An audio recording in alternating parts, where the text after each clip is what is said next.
We first noticed Asher was having difficulties with learning when he was about 5. We ended up having him privately tested, and of course it came back that he was dyslexic. It was super overwhelming. Like there was just list and list of all these programs. So we started talking to people and felt like everybody was just saying something different. I hired the lady that had tested him. She tutored him for a year, one-on-one, 4 days a week. She came to me and was like, it's not working. Thankfully, she had met Dr. Conway. She just highly suggested the Morris Center. From there, my husband and I got in touch with the Morris Center, and Dr. Conway spoke with us over the phone, and you could just really tell his expertise in dyslexia. Enroll your child or teenager at themorriscenter.com, or for virtual sessions, visit nowprograms.com. It's almost Christmas vacation for our college students. How do you survive being reunited for a few weeks or a few days here with these creatures that you sent off to college?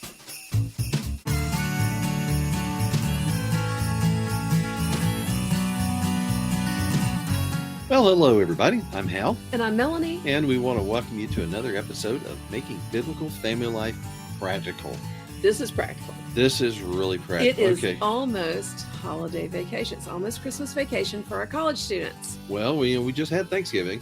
And so maybe you experienced some stress with your college students came home for Thanksgiving. So many times people will say to me, I don't understand. I was so excited for my kids to come home, and they are just awful. They're lazy, sassy boogers, and I don't even like them. And, I've felt that way myself sometimes, Al. So let's talk about, how do you survive the holidays? How do you survive being reunited for a few weeks or a few days here with these creatures that you sent off to college, and suddenly you're not, they're not quite the person you sent away? Well, all right. Let's start. What we have here is a mismatch of perspectives. Well, okay. Let's be honest and upfront about this. Okay. You know what? This is a time of transition. Okay. It really is. This is a time when this young person is no longer a dependent teenager. Mm-hmm. They are going to be an independent adult. And right now they're sort of in an intermediate stage where, from day to day, on a day-to-day basis, they are kind of acting as an independent adult. Well, they don't have to ask anybody's permission when they go to sleep at night, when they get up in the morning, when they go to lunch or dinner, or even if they eat lunch or dinner. The only person they really need to worry about is their roommate, and the roommate's just as random and self-focused as they are. Yeah, so their professor. And so, yeah. And also they've been going through one of the hardest times of their whole year, finals week.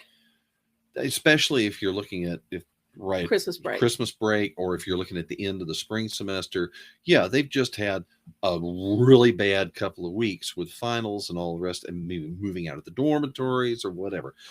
So you got to kind of recognize they're bringing a load of stuff in with them, and we're not talking about the dirty laundry. Well, lots of times they get home and they are utterly exhausted. Yeah. And so they want to sleep till 1 p.m, and they're exhausted, and they're not used to contributing or being part of the family. Sometimes they get irritable at the noise their younger siblings make. It's really funny. We had 8 kids, and it was funny when, our oldest few, when they would come home from college, and it was like they forgot what it was like living in a house with 6 or 7 siblings. Yes. That sometimes sometimes it was a little overwhelming to them. They were having trouble readjusting. Well, okay. So, understanding kind of the context where they're coming out of, when they come home, it's good to give them some grace, to say, okay, for the first few days, they just need to unwind. They need to relax. They need to get their energy back. Which is hard, Hal. Because from our perspective, we're like, yay, I'm so glad they're home and our family's going to be whole again. And they walk in and we think of them like it was right before they left, when they were a part of the tribe, and they had chores to do, and they did what you told them, and they conformed to the family rules and everything. And it can be really, really frustrating. A lot of times they bring home all this laundry and maybe some attitude. And well, and I don't mind if they bring the laundry, because let's let's be honest, it's a whole lot easier to bring it in and do it in the laundry room at home than to sit around in the laundry room, feed quarters into the machine, feeding the quarters into the dumb machines. I get that. That's okay. But we need to, recognize where they're coming from. And you said a word there, which is really important: expectations. Yes. Because we might have the expectation that they're just going to slot right back into their old position, their old responsibilities, their old relationships without any transition. And they may have the expectation, I'm on vacation. I can stop. Finally, I don't have to get up at 8 for an 8 o'clock class. No more adulting. I can just be a kid, and they don't remember what it was like when they were 17 or 18 and they were doing lots of stuff around the house and all the rest of that. It's like they regressed.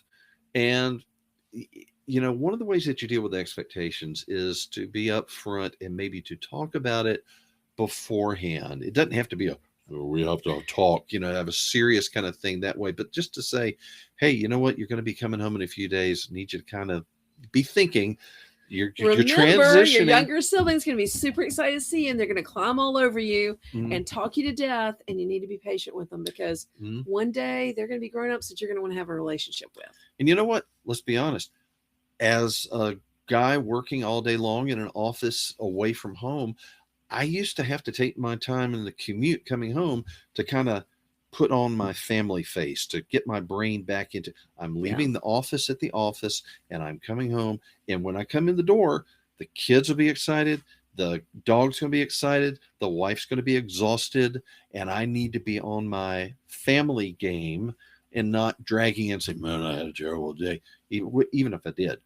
And they need to kind of practice that too, to say, okay, I've got an hour, I've got 3 hours, I got 8 hours, whatever, to drive home from college. And I need to kind of change my focus a little bit to think, I'm no longer in the dormitory. I'm no longer in the frat house. I'm no longer doing my own thing every moment. I've got to, get back into the relationship that I left at home. So it's something we need to talk about before the day when they walk in the door. And we need to give them grace and to recognize that they're tired and they're relaxed. And, you know how sometimes you can hold it together when you're around strangers and then you get home and you kind of let it all hang out? Our kids are like that too. They are finally among people that love them. At Thanksgiving, I got kind of annoyed with some of our kids because they were so silly. Well, and I'm talking adult kids. They were so silly while I was trying to talk over the Thanksgiving dinner. And one of them turned to me and said, I'm sorry, Mom. It's just that at college, I have to watch every single thing I say. I've got to be on my guard all the time. He goes to a very liberal college where you get in big trouble for just people misinterpreting what you say. Right. And he said, it's such a relief to be home with all y'all. I can hardly keep it down. And even if they're exasperating, sometimes you kind of have to agree with that. I can recognize that, the feeling, because honestly, we've tried to cultivate that in our home, to say, this is your safe harbor, that the world is going to be full of conflict and you're going to have disagreements. You're going to have troubles out there, but we want you, when you come through those doors, to feel like I am among people who love me and I can be at peace and I can be relaxed. One of the things one of our guys said when he went back to college, he said his girlfriend said, it's always so good when you've been home. And he's like, what does that mean? It's like you like me being away. He said, no, but it's when you've been home with your family, you come back, you are more like who you really are. You're the best version of yourself. The best version of yourself, because you've been back at home than when you come back to college there. And I thought, that is quite a testimony of what we've tried that girl, by the way. Yeah. Oh, good. But, that's quite a testimony of the home environment we've created. Recognizing, though, that it does have that trade-off. Frustrating. It can be frustrating. And more so as you have more adult kids. Because if you have 7 kids at home and 1 kid's away from college, when he comes home, if he doesn't pitch in, it's not that big a change. Right. But when you have 6 kids out in the world and you have 2 kids at home, and maybe those 2 kids have chronic illness, then those 8 kids coming in can feel like the Mongol hordes. And if they don't help, you drown really quick. And so, like, I was thinking about this day. I thought, when everybody gets home, going to give them a couple days. Then we're going to sit down and say, okay, guys, you're going to be here a month. Let's work on a plan for getting you. From Affirm Films, the studio that brought you Miracles from Heaven, comes 5,000 Blankets. A woman and her young son Philip set out to find his missing father on the streets, sparking a movement that inspires a city. There are over 5,000 homeless souls in this city alone. So it is Philip's wish to reach each and every one of them with a comforting gesture. Inspired by a true story. 5,000 Blankets. In theaters for 2 nights only, December 12th and 13th. Rated PG-13. May be inappropriate for children under 13. More information is available at 5000blanketsmovie.com.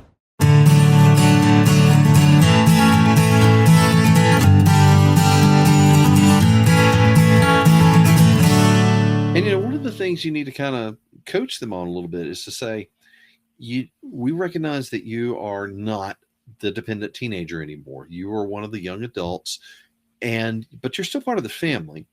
Now, how are you expected to behave when you're on like a choir tour and you're staying in somebody's home, or if you are, in any kind of relationship, any sort of home environment that you're involved in as an independent adult up there in college? Are you going to expect them to serve you and then go wash the 120 plates by themselves? No, you're going to say, hey, can we help? Right. You're going to think, I need to pitch in here. I need to be part of the team. I need to help pull the wagon, and recognizing, again, what you do over Thanksgiving, they're only going to be home 3-4 days. You just kind of. Although, one challenge about Thanksgiving and about spring break is sometimes they have assignments they have to do. And that can be super frustrating. I wish professors wouldn't do that because they're frustrated because they can't get quiet. And I've got to write this essay. It's due on Monday when I get back.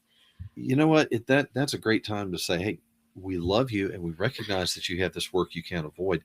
Maybe you would do better. It would be easier to concentrate if you went down to the library or down to the coffee shop and work there. I mean, people do it all the time. That would be a great alternative rather to getting furious with your younger siblings. Right. Yeah. And we also need to coach them, though, that the younger siblings are desperate to see them. And it may not be a big deal to you, whether you get to play Pandemic or Civitas or whatever you're going to play, but playing that game or doing that puzzle is a really big deal to your younger siblings. Yeah. And so you need to make time for that and remember how you felt about those things when you were kids. Another thing too that we need to talk about with our college students or our young adults, because somebody pointed out, a lot of the things you're mentioning here also apply to adult kids, maybe not in college or maybe graduated from college. Maybe they're in the military or maybe they're working. But, a lot of it, you have adults coming back into the family for a time. And, it's something we need to consider about this is that there are rules in place in our household with respect to the younger kids. Yes. That we recognize that, hey, you are 21 years old and you've got your own life that you're making decisions about. Okay, that is your life to live. But recognize that in our home, we're trying to keep a certain environment for the younger kids, just like we did when you were one of the younger kids. And you turned out pretty good. Right. And so we ask you to follow the house rules, not because thus saith the Lord, because some of these things are just rules for our home, but please respect our home rules, not because you have to obey us, but rather you show the respect and love for us and for our home in that way. To make things easier for younger siblings. Yes. Yeah. Another thing is a lot of times our kids get cynical and smart mouth and sarcastic because they're trying to survive in a very hostile social environment.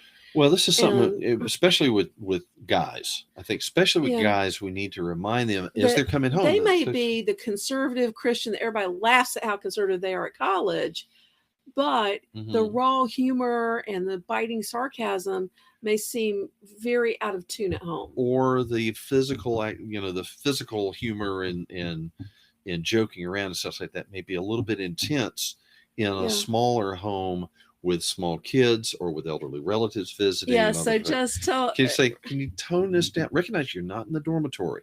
We're not criticizing what you do in the dormitory, but this is. And you are an adult. We recognize that, but do you mind toning it down a little bit because you're upsetting Aunt Sue or whatever? Right. And that's okay, because the point is relationship. And we have gone through this with 6 kids so far. Mm-hmm. With every one of our kids, it's been a struggle at some time or another.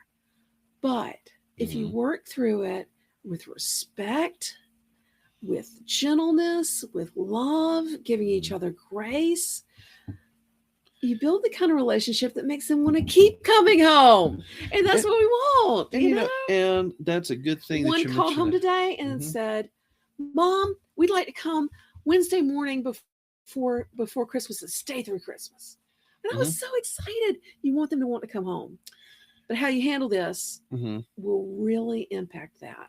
And, being able to have calm and adult level conversations about expectations and hopes and preferences can be very helpful and very enlightening, because like some things that may be just part of your family life, just like these things are part of their dormitory life. Well, we've got things in our family life which maybe we need to think about a little differently. Because, like, for example, we talk a lot about politics and social issues and things like that at home. That's a dinner table conversation for us.